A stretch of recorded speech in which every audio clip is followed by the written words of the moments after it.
Hello दोस्तों, good morning all of you. आपका अपना YouTube channel my education point में आप सभी लोगों का स्वागत है। तो आइए आज हम चर्चा करते हैं मनोविज्ञान विषय के अंतर्गत बाल मनोविज्ञान की। तो देखिए, बाल मनोविज्ञान जो शब्द है उसकी उत्पत्ति लगभग कब हुई थी? तो उसकी जो उत्पत्ति हुई थी वो 18वीं शताब्दी को इसकी उत्पत्ति माना जाता है। तो देखिए, बाल मनोविज्ञान जो विषय है इसके अंतर्गत किनका अध्ययन करते हैं? तो इनके अंतर्गत जो अध्ययन करते हैं मानव विकास की अवस्थाओं का।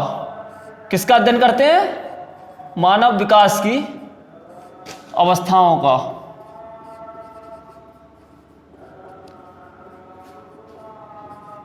तो देखिए, जो अवस्थाएं हैं मानव विकास की वो कौन कौन सी होती हैं? वो होती है हमारी गर्भावस्था, शैशवावस्था, बाल्यावस्था, किशोरावस्था।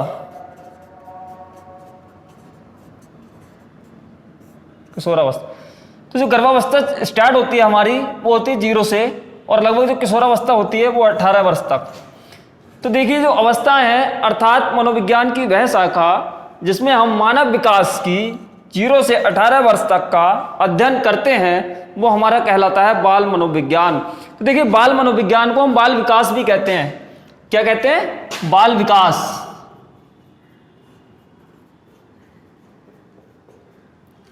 देखिए, जो बाल मनोविज्ञान और जो बाल विकास है उसमें मुख्यतः एक अंतर बताया गया है। वो क्या है?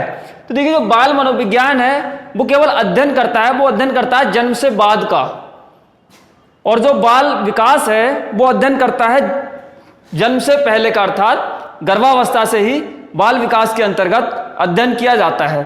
तो देखिए, जो बाल विकास शब्द था या बाल मनोविज्ञान शब्द था जो ये सबसे पहले परिभाषित किसने किया था? तो ये परिभाषित किया, देख सकते हैं, परिभाषित किया किसने किया था? बर्क महोदय ने। बर्क महोदय। ये कहां के थे? ये थे अमेरिका के रहने वाले, यूएसए।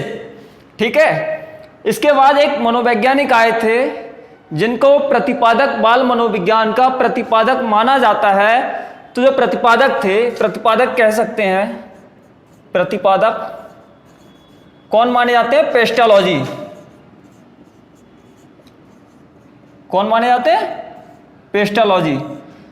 तो देखिए, पेस्टोलॉजी जो मनोवैज्ञानिक थे इन्होंने सर्वप्रथम इसका वैज्ञानिक अध्ययन किया था। प्रथम बार क्या किया था? मनोविज्ञान का प्रथम बार वैज्ञानिक अध्ययन।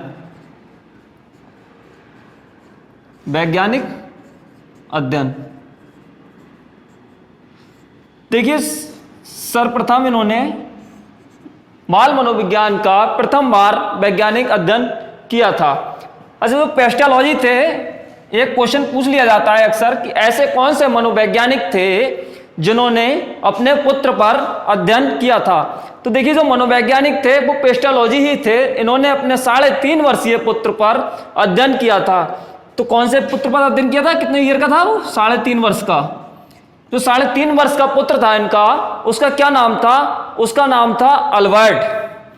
क्या नाम था? अल्बर्ट। तो देखिए, जब इन्होंने 3.5 वर्षीय पुत्र पर अध्ययन किया, अल्बर्ट पर, तो ये कब किया था? ये जो अध्ययन किया था, ये अध्ययन किया था 1774 ईस्वी में। कब किया था? 1774 ईस्वी में। और जिस पद्धति से इन्होंने अध्ययन किया उसका नाम रखा था इन्होंने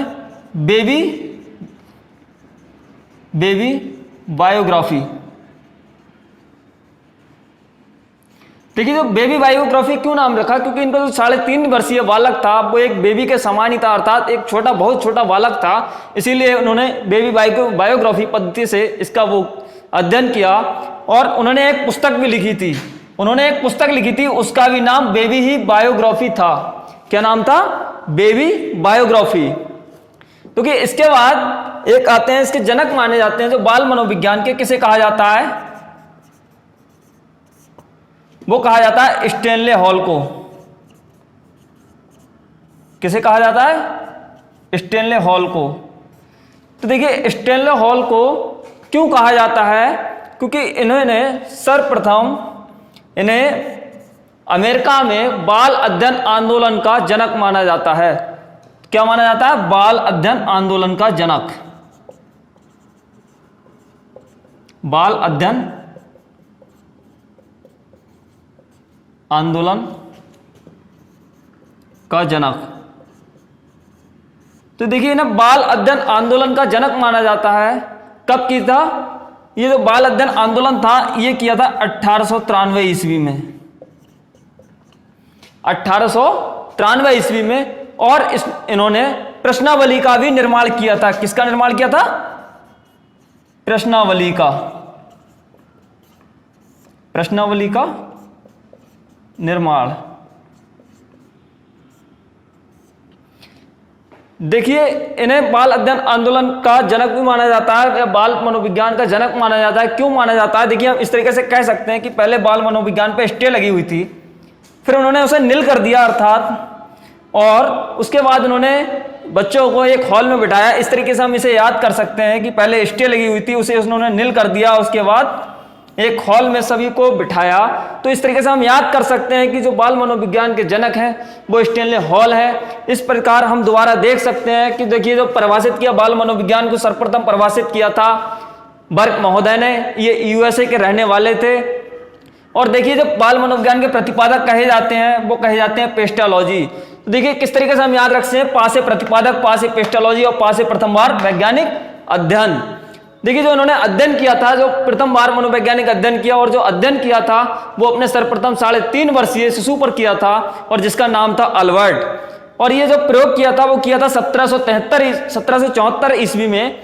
और इन्होंने जिस पद्धति से उसका प्रयोग किया उसका नाम था बेबी बायोग्राफी। और उन्होंने एक पुस्तक भी लिखी थी पेस्टालॉजी ने, उसका भी नाम बेबी बायोग्राफी ही था। और जो जनक माना जाता है बाल अध्ययन आंदोलन का, बाल मनोविज्ञान का, वो माना जाता है स्टेनले हॉल को।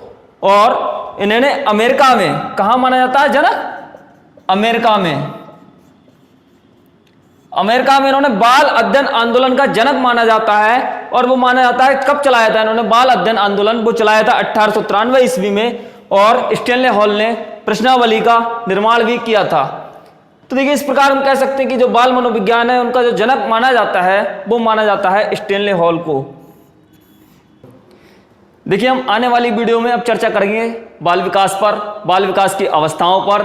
अगर ये वाली आपको मेरी वीडियो अच्छी लगी हो तो आप इसे लाइक करें, शेयर करें, और आपने अभी तक मेरा चैनल अगर सब्सक्राइब नहीं किया है तो उसे सब्सक्राइब करें, ताकि आने वाली हर वीडियो का नोटिफिकेशन आपको सही समय पे प्राप्त हो सके। तब तक के लिए धन्यवाद।